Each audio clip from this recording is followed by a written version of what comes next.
ذرا سوچیں، کوئی شخص تپتی دھوپ سے گھر واپس آتا ہے، پیاس سے نڈھال ہے، فریج سے برف جیسی ٹھنڈے پانی کی بوتل نکالتا ہے اور اسے ایک ہی گھونٹ میں پی جاتا ہے، اور چند منٹ بعد اس کا آدھا جسم کام کرنا چھوڑ دیتا ہے۔ جی ہاں، یہ سن کر خوف آتا ہے، مگر آج کل پاکستان میں شدید گرمی سے ایسے بے شمار واقعات رپورٹ ہو رہے ہیں جس میں دماغ کی شریانیں متاثر ہو رہی ہیں اور فالج یعنی کہ اسٹروک کا خطرہ بڑھ رہا ہے۔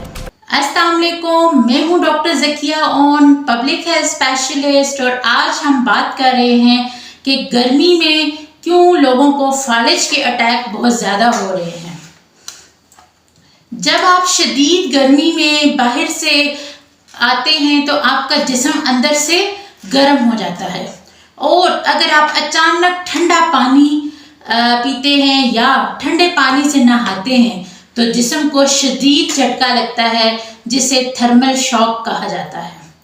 اس سے خون کی نالیاں سکڑ جاتی ہیں، اور اگر آپ کو پہلے سے کوئی بیماری ہو جیسے کہ ہائی بلڈ پریشر، شوگر یا دل کی تکلیف، تو وہ فالج یا ہیٹ اسٹروک جیسی حالت میں تبدیل ہو سکتا ہے۔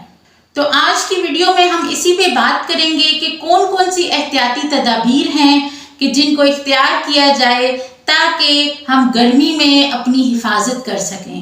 تو سب سے پہلی اور امپورٹنٹ چیز کہ جب بھی باہر سے آئیں ٹھنڈا پانی نہ پئیں، بلکہ نارمل جو ہمارا روم ٹیمپریچر کے اوپر پانی ہوتا ہے وہ پئیں۔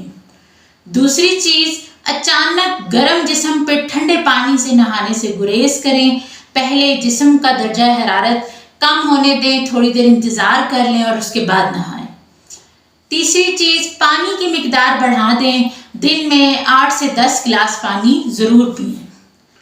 چوتھی چیز، سر اور جسم کو ڈھانپ کر رکھیں، دھوپ میں نکلتے وقت کوئی کپڑا یا چھتری ضرور استعمال کریں۔ بزرگ، بچے، دل اور فشار خون کے مریض خاص طور پر احتیاط کریں، اور ORS یا لیمو والا پانی اس طرح کے مشروبات اپنی روٹین میں ضرور رکھیں تاکہ جسم میں نمکیات کی کمی نہ ہو۔ یاد رکھیں، فالج کوئی معمولی چیز نہیں ہے، اور یہ جو آج کل گرمی ہے اس کو بھی ہلکا نہ لیں۔ ایسی علامات جیسے کہ چکر آنا، بولنے میں دقت ہونا، جسم کا سن ہو جانا، اگر ان میں سے کوئی علامت ہو تو فوراً ڈاکٹر سے رجوع کریں۔ اگر آپ چاہتے ہیں کہ آپ کے اپنے اور دوسرے محفوظ رہیں تو یہ ویڈیو اپنے پیاروں کے ساتھ ضرور شیئر کریں، اور اگر آپ میرے چینل پر نئے ہیں تو چینل کو سبسکرائب ضرور کر لیجئے گا۔